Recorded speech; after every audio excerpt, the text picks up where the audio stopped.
and explain, Lord. Fill me up with your spirit and give me the opportunity to preach to your people, Lord. Lord, I thank you. Thank you.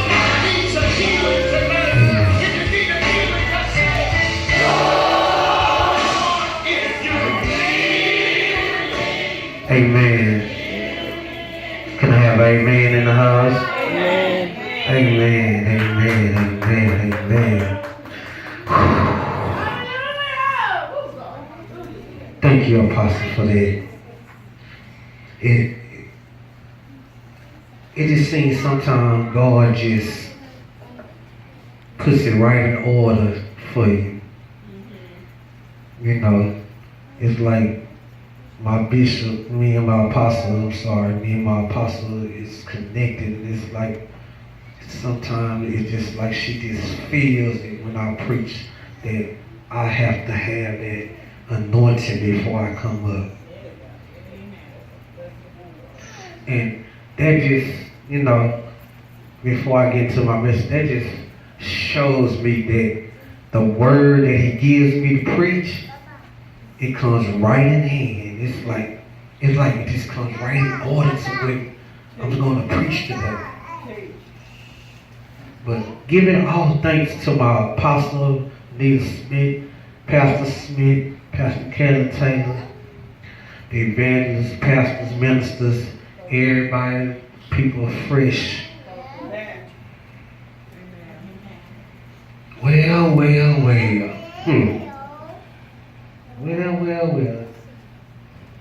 God has been putting me through a whirlwind. A whirlwind these last few months. And I didn't understand it at first. But then he showed me again and again, even when I was writing his word. Because he gave me a fresh word. Because I was going to use another word, but he told me, no, I got a fresh word for you to give to your people. Amen. You know, usually I can write it 2 weeks ahead of time when I know I'm going to preach. But this time he made me wait. He made me wait, and I was like, oh man, I ain't going to have nothing to preach. But he had gave me the title, but he didn't give me the word. He didn't give me what to put in it. He just gave me that word to tell me. Right. But the title of my lesson today is your heart really for God? Is your heart really for God? Now, if you have your Bibles and I'd like y'all to stand, I'm going to read this main scripture, but I'm going to be coming from more scriptures from there. But the main scripture he gave me for y'all today was Colossians 3 and 15. When you hear the words, say amen.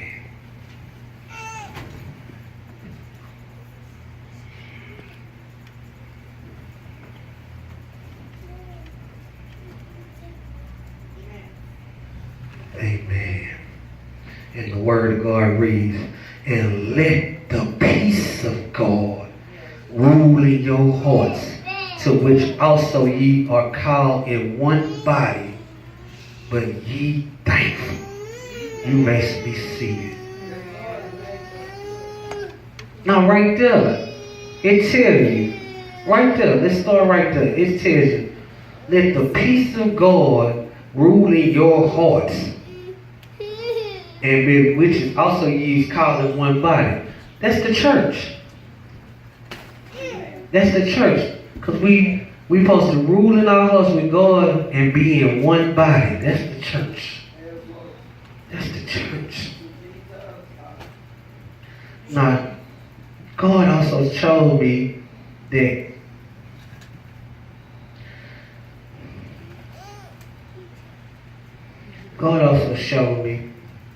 that to go to Proverbs. Y'all don't have to look it up. Y'all can write it down. Y'all don't have to look these up because I'm going to be going through these kind of quick. He also brought me to Proverbs 3 and 5. Proverbs 3:5 say, trust in the Lord with all your heart and lean not your own understanding. Now, when I first read that, he said, trust in the Lord with all your heart and lean not your own understanding. I had to think about it. Was that think about God spiritually and don't lean to your own understanding in your flesh? So that's what I got out of that scripture. I understand that I'm not going to go ahead of myself.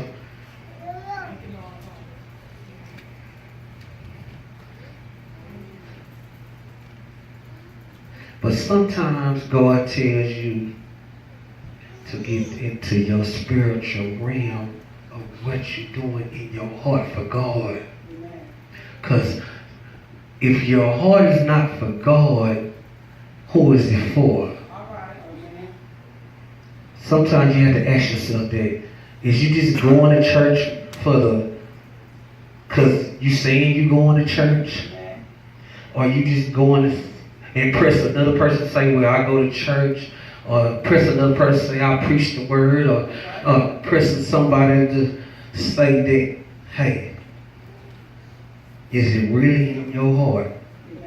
Press the Lord.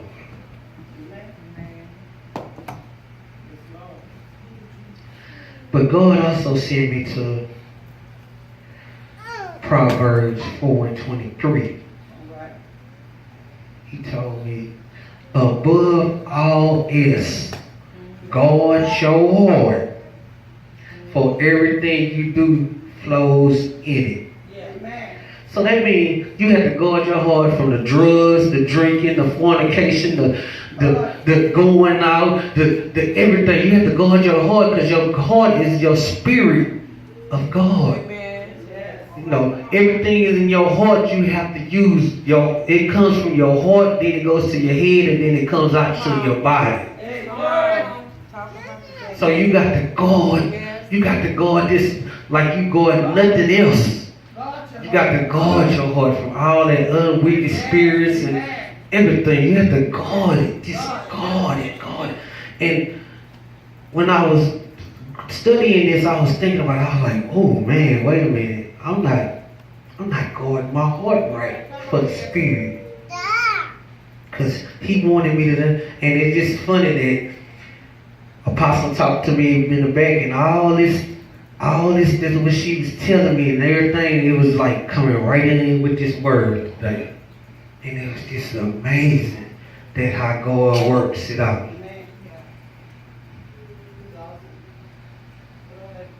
But let me go like this. Let me go to somebody who had a heart for God.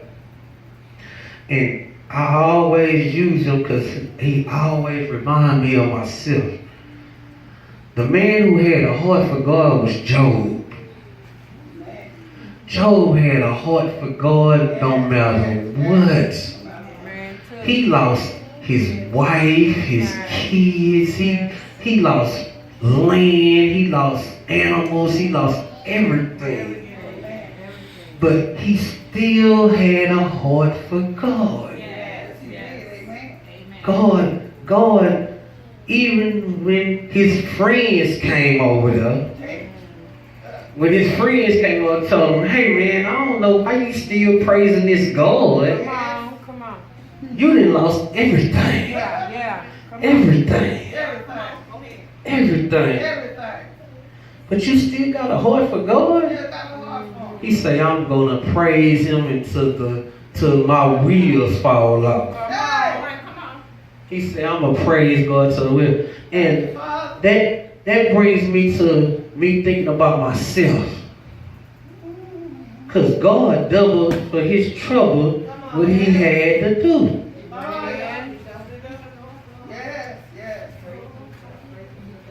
Now, Philippians, this is the last one I'm going to give y'all today. Philippians 4:7.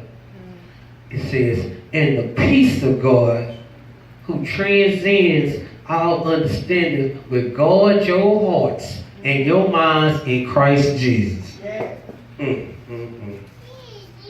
That one hit me hard. Even though the Job I compared myself to Job. When I got to that scripture, it really hit me hard because it brought me to today.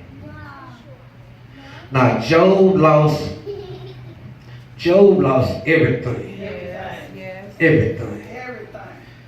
Well, to compare to myself, my own testimony, I lost my mom, my uncle, and my dog in the same month. You know, it hit me 3 times. I was going to bury my uncle. Before I could bury my uncle, they called me and said my mama died. When I came back from burying, getting my mama in the thing, I come to the house, my dog died. You know, my dog been with me 15 years. So that's my family member. That's my I grew that pup from a little bitty pup. He started off in the house with me and then moved outside. So that was part of my family. And I felt that and I was understanding that and God was just keep telling me. But let me tell y'all a little bit more testimony about that, about my mama though. Now, my mama was my heart. That was my heart. Me and her did. I mean, we went through some times and tribulations before I left her. You know what I'm saying? I left her at age 15. But before I left her, you couldn't tell me nothing about my mama. You know, I was thinking about the story one time that my mom had a boyfriend. I had already left the house. I had left the house like 13 years old. I thought I was grown. I was out there doing my thing. My auntie, she was on drugs. She let me come stay with her though, because she knew what I was doing. So she say, "Oh well, I can get free drugs. My nephew's doing this," and I come stay with him. So one day I just happened to come home, and God say, "Go in the room and kiss your mama and give her some money." Well, on this day I come in the house. My sister there, my older sister there. She say, "Mama ain't feeling good today." I say, So the old, you know, my old, I ain't gonna even call her my stepdad. Her old dude, you know, can I say, this nigga was sitting in the comforter chair like he just ain't nothing that happened. So I goes in there to hug my mama. You know what I'm saying? And she's under the cover, she's not letting me see her face. So I'm like, what's going on? I said, Mama, let me see your face. I got something for you. I brought something for you. I ain't gonna stay in your house long because I know this your house and I ain't respect your rules. That's right, man. So when I seen her face, I looked and I seen the scar on her face, on her eye. My sister knew because my attitude was, and I thank God for you working on my attitude, Lord. But when I saw her face, I went into a rage, a whirlwind. The first thing I did was went in my sister's room.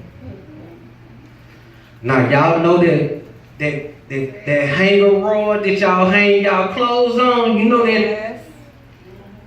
I went in my sister's room and dumped her clothes off of there.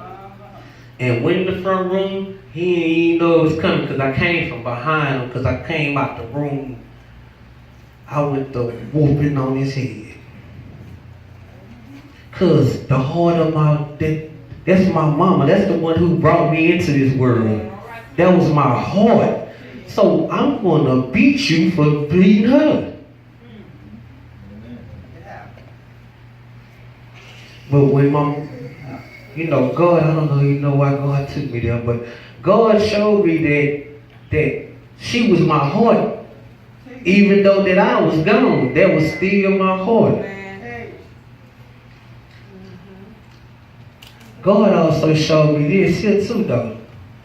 Even with me knowing that that's my heart, and I came on and I moved to Houston, Texas, and I kept doing the things I was doing and kept on going, and they had sent me down here to slow down.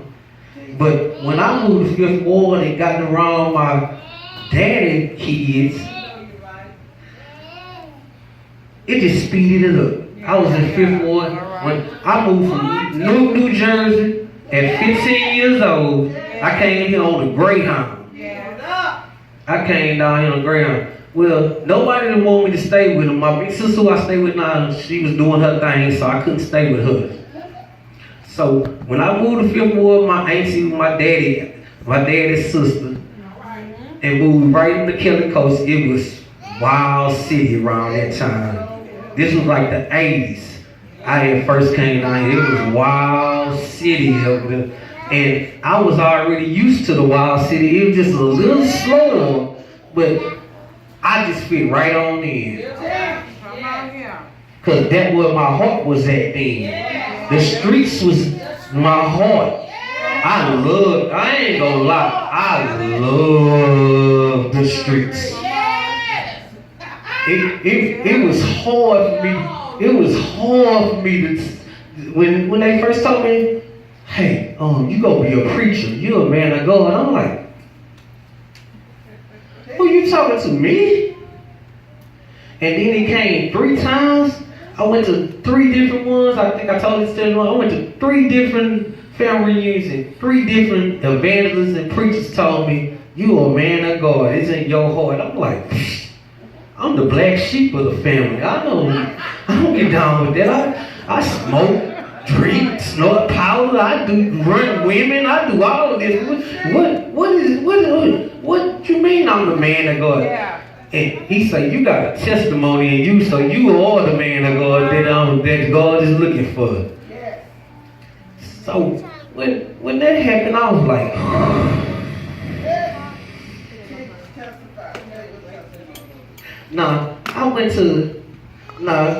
once I realized that God was in my house, this was 2007. I went back to church in 2005. Because I went to jail in 95 and 98. I told God I wasn't going to do no more, but what I do, get right out of jail and went right back to what I was doing. Because my brothers had 10,000 waiting on me. And I still had 2 girls who were still under me. So I couldn't get no job because I was fresh out of jail. I had to wear a monitor for about 6 months before they let me off the monitor. And then they trying to get a job. They ain't gonna give you no job. You a convict sometime. They ain't gonna give you no job. So what I went back to, what my heart was in, the streets. I went right back to the streets. I was like, shoot, I got 10,000 right here. I go get my clothes back and get better right. And do what I got to do to make this money, because I'm not gonna be starving. That's one thing I like to dress. If y'all don't know that, I like to dress.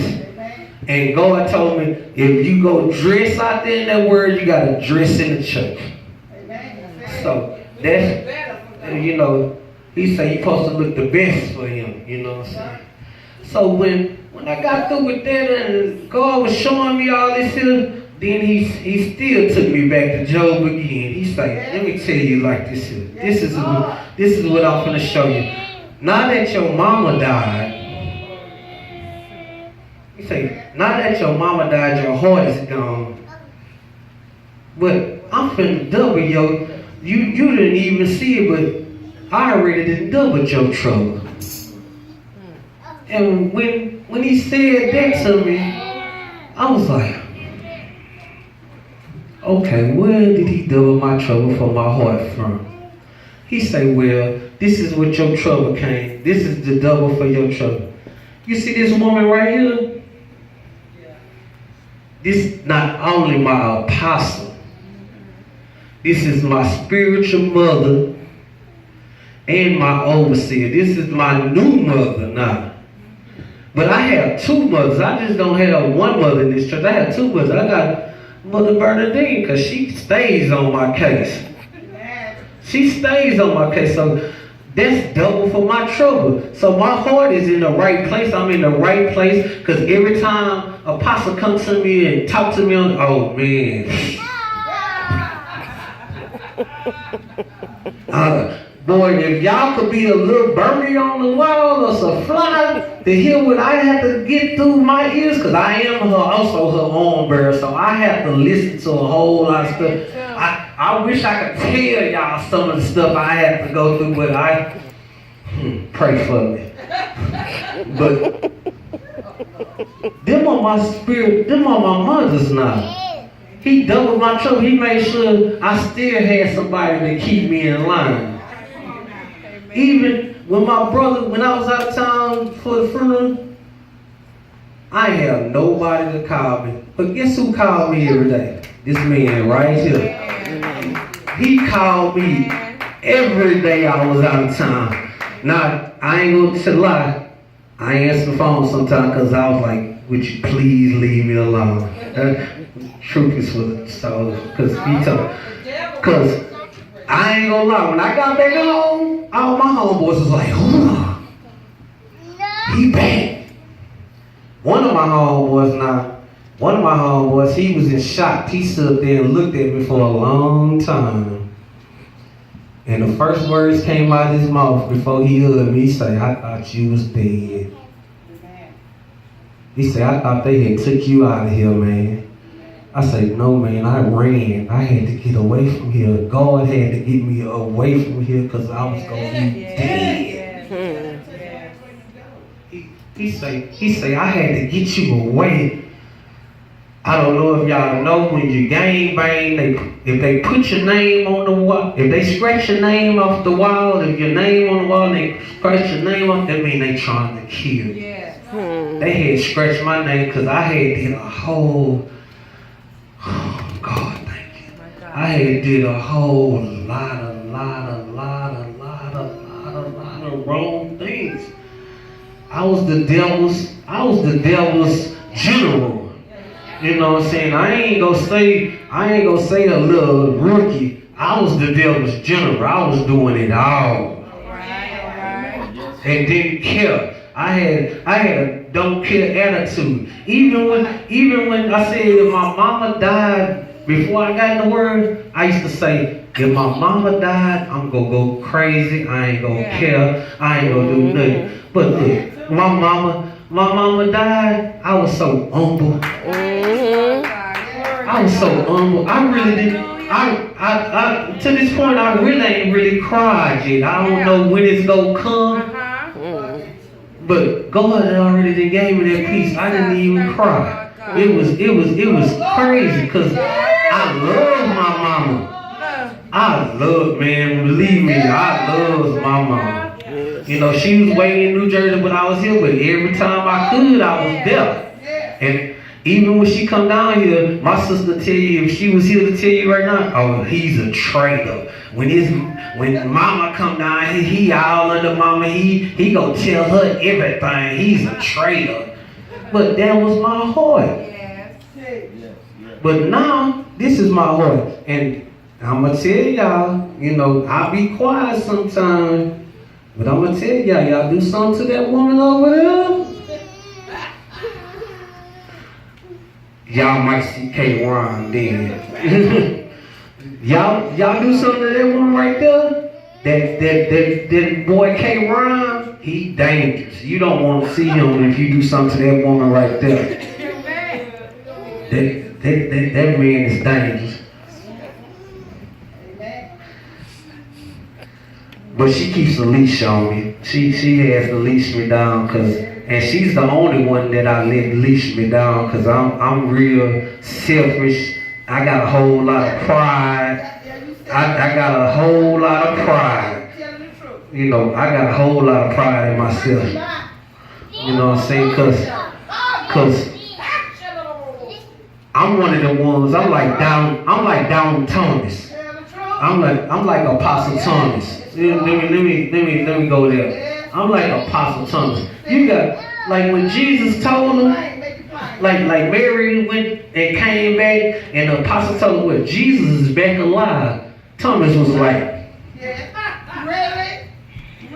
Yeah, right. Man, that man ain't, man, we saw that man, put that man in that tomb and it was closed. There ain't no way he opened that tomb by himself. But, yeah, he told him, quit that line. Well, when Jesus appeared and showed them hands, he said, stick your hand in her. He said, why did you doubt them what they said? Ain't I in your heart? Am I in your heart? And you see me do all these miracles. So I'm that one you gotta show me. I got to look it up for myself.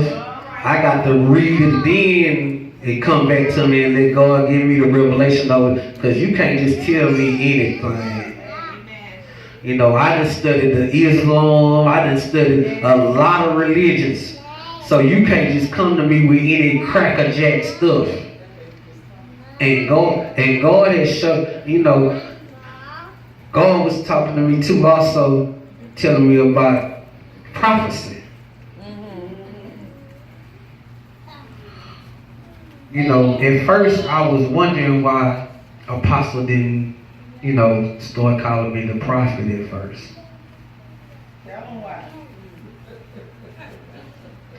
And, you know, it hurt my heart. It hurt. I ain't gonna lie, it hurt. It hurt my heart. It hurt my heart. I was upset because all my other brothers and some of my other brothers and all that had moved up to another higher calling, and they asking me every day, well, why you ain't changed your name yet? Yeah. Why you into, well, God had been already calling me the prophecy, to change my name to prophecy 2-3 years ago, but I knew being under my apostle, I had to wait.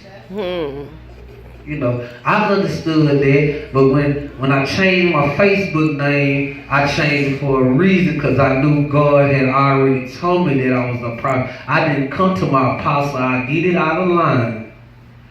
But God had already called me because they say God would call you first and then tell your leader.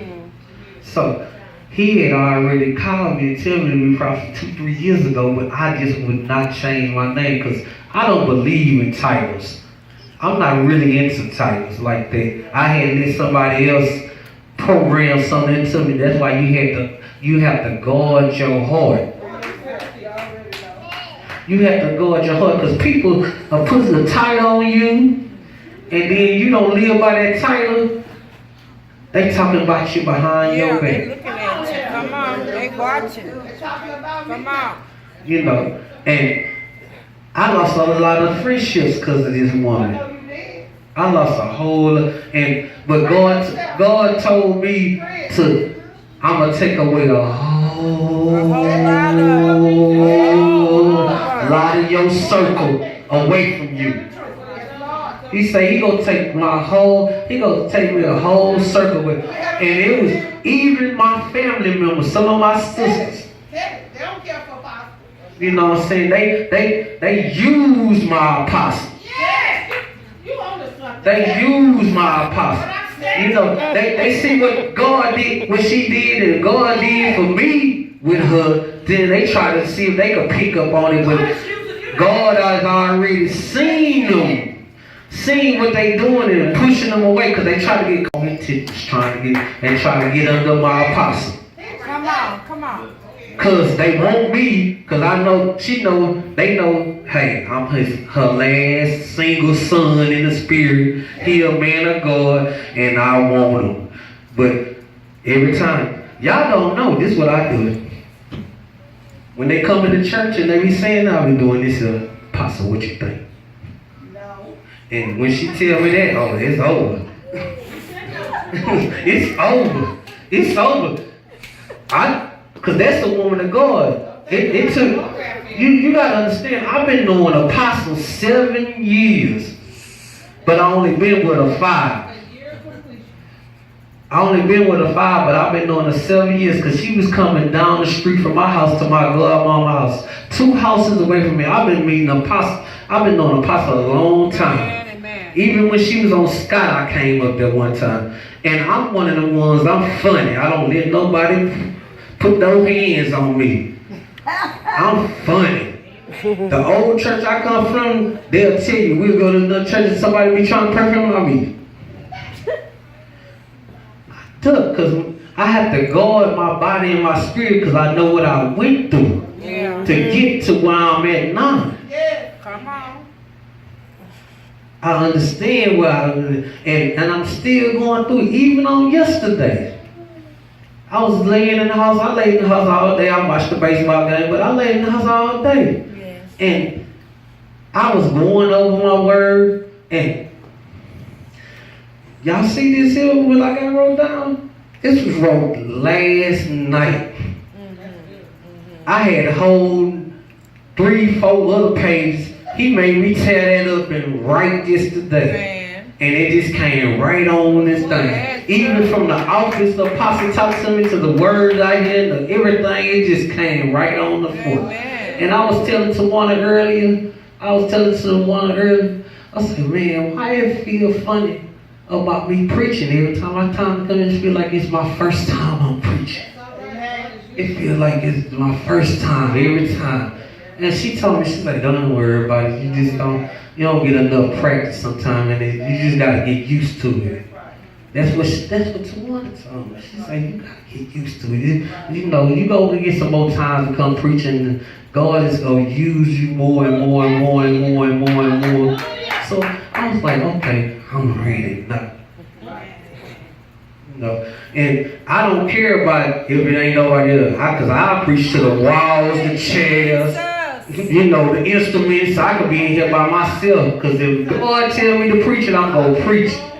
You know, and I have people in my house, you know, around my neighborhood. I'm going to come see you preach, man. I see you preach.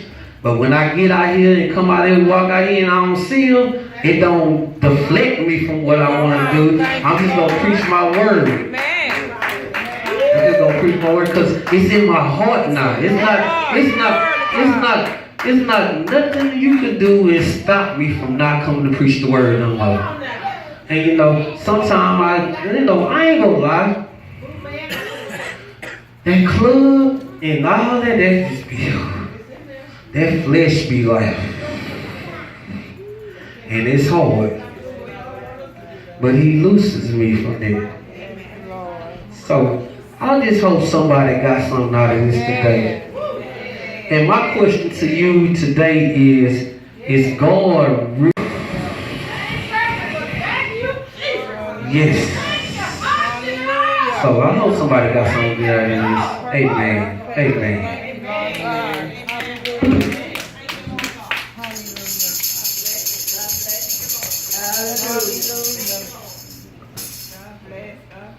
Hallelujah.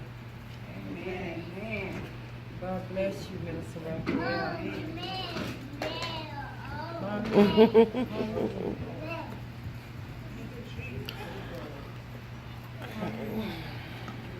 Thank you, Lord.